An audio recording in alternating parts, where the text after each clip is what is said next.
What's going on YouTube? So I know it's been a while since I posted a video of any type of video actually. So with it being winter and having some winter projects going on, figured now would be a good time to go ahead and do a video, update, whatever, show what's going on. Got the Cadillac put away for the winter. Yep, that's carpet on the roof. That's my Silverado seat. Caddy seats are right there. So yeah, the seats are out. The plan was to just take out the carpet and just, do some deep cleaning, clean the floors. I need to grab a light. It's pretty dark in there. But yeah, we're just gonna take the carpet out and clean up the floors, clean the carpet, see what treasures I could find. Well, and of course, I can't flip the camera around while I'm recording. This is what we got going on. This is what I found. Obviously, I got that all cleaned up. We got a big gaping hole back there. Had to cut out a bunch of rot. I'm not sure what all you guys can... There you go. I was like, I can't see what you guys are seeing because it's on the front camera, so sorry for the quality. So yeah, not too bad over on the driver's side, actually. Driver's side looks pretty mint. I don't know if you guys can see that because I can't see. Yeah, got some holes there, had to cut out some bad. And this is where it gets horrible. Here's the front passenger side. I was told and read about that this is a common problem for the Cadillac Fleetwoods, is the floors just completely rotting out, especially over here because the drain tube for the AC condenser, for whatever reason, it just deteriorates or falls off, and the water that comes from that, instead of going out the drain tube and leaking out on the outside of the firewall, leaks in between and comes inside and just puddles up right here. And well, this is what you get. And that would explain why just the passenger side is so bad compared to the driver's side. Now that up there, that's for different reasons. That's just neglect. So yeah, there's sheet metal.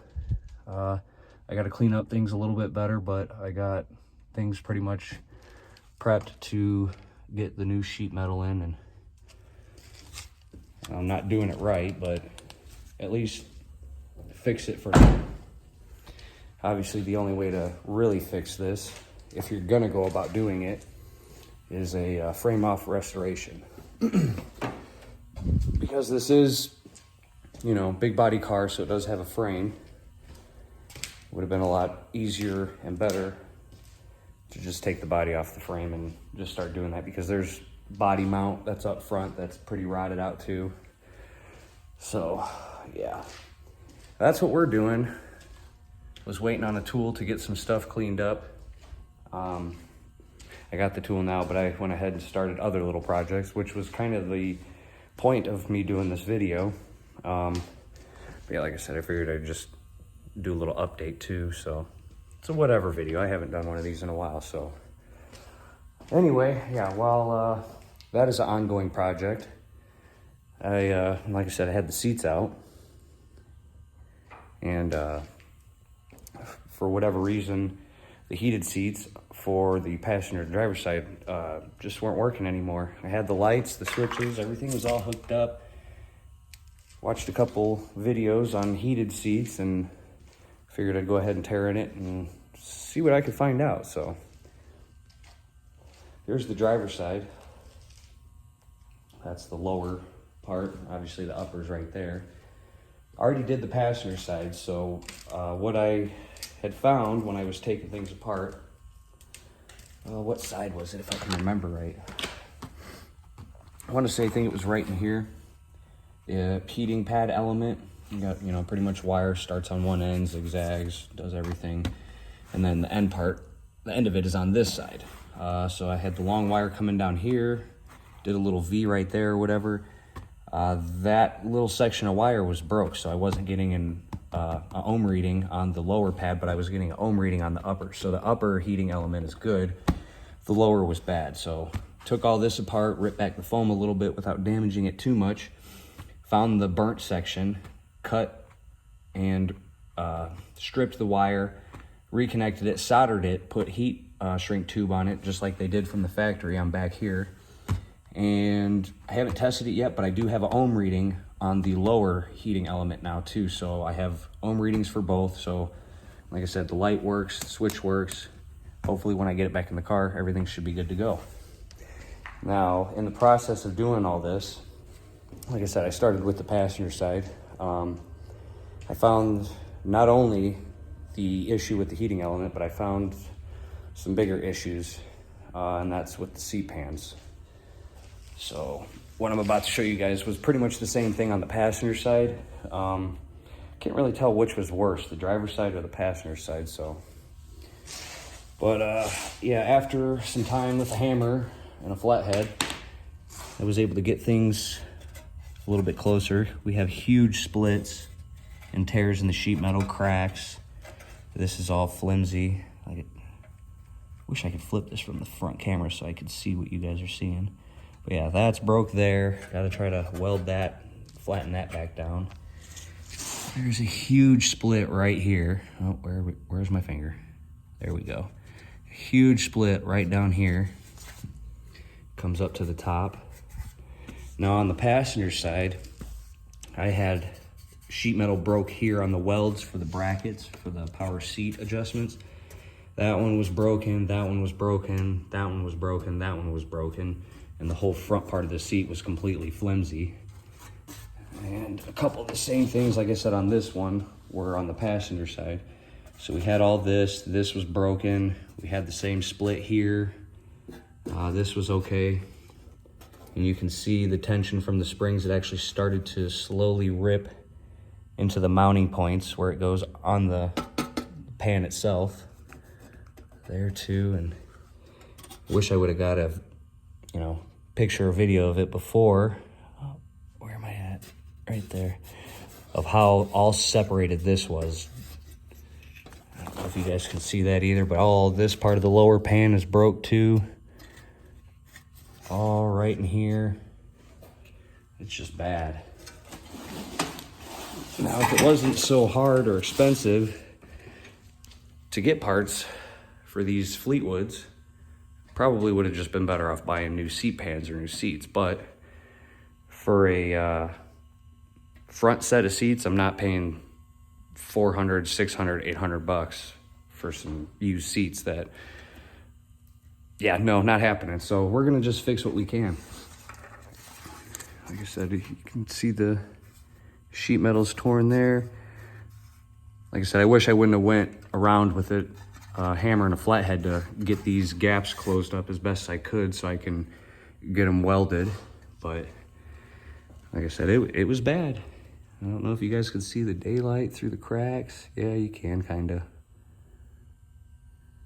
So, but yeah, not only was I doing the heating element repairs, but now I'm doing seat pan repairs. Just all bent up. I can't believe, I've never seen seat pans torn like this. I've had a couple sets of seats apart myself. But this is a first. Never seen that. That's just wild. So yeah, now that I got that all flattened out a little bit, I might go around, work it a little bit, get a little bit flatter, and then bust out the welder, get that welded. And then yeah, like I said, move on to the heating elements for the heated seats. I went ahead and did an ohm reading on this guy, and for whatever reason, this one's not like the passenger side.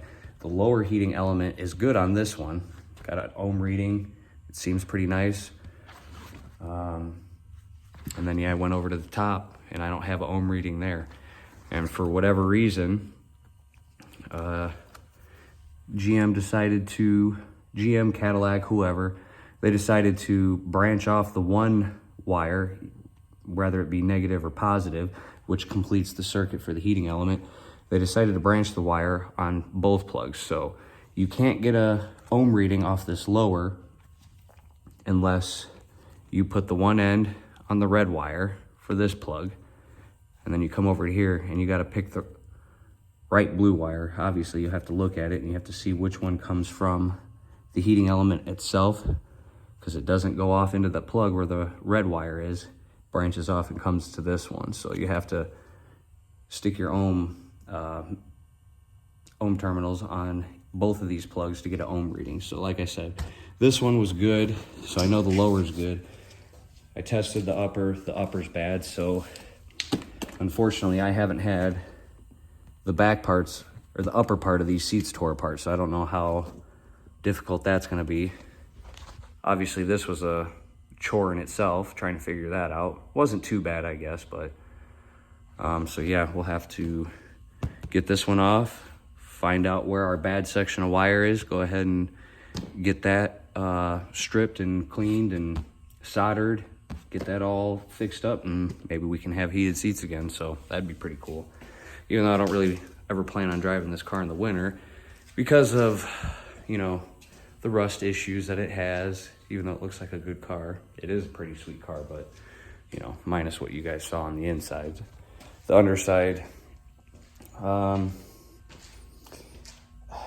wouldn't say it's bad, but I also wouldn't say it's good. It does have some scaly rust going on, but I'm sure if I really wanted to, I'll grab a flashlight and give a little peek. I'm sure if I really wanted to, I could take a wire brush attachment, drill, whatever, and spend, you know, the long hours on trying to scrape most of that up and, you know, try to clean it up. Oops. Because obviously this car is not perfect. It's not new. And it has been a little neglected. So, but I'm just trying to make it live a little longer. That's all. So, yeah, you can already see how scaly the floor pan is on the bottom. But I mean, still, everything's really solid. Like I said, I'm sure if I wanted to, I could take a wire brush to all this, clean it up, try to seal it up as best I can so it, you know, doesn't get any worse as it would if it wasn't covered up or sealed the right way. So, like I said, this car's not perfect. It's old. It only has, what is it, 132,000 miles on it or something now. It's a 96. I buffed it and it looks pretty good, so maybe one of these days when I get the money I can buy a better one. But for now, we're gonna try to hang on to her. We're gonna try to fix her up. I had big plans for this car until I found out about the floors, so plans have changed. We're just gonna do something different with it. We're just gonna have fun with it. We're gonna try to keep her looking good and, you know, drive it and have fun with it. So, but all right, guys, well, I guess that's it for, like I said, the little update video on what's going on. Just some winter projects. Got that right there that I'm messing with. I got the CRX outside. Still need to do some things with that. And I'm still working on my Silverado as well, interior-wise, but dailying that for now, so. Don't have as many cars as I used to anymore. We're down to 3 instead of 5. 5 or 6, whatever, however many I had, so. But, yeah. All right, YouTube, until next time. This is what I'll be doing, so I'll try to keep up with the videos and updates and what's going on and everything, so. I mean, I'm not really doing much anyway, just home chilling, working on projects. Might as well do a video and have you guys tag along, whoever wants to see and stuff like that, or whoever has, you know, 93 through 96 Fleetwood has the same stuff. You know what to look for, you know what to do, so. All right, catch you guys next time.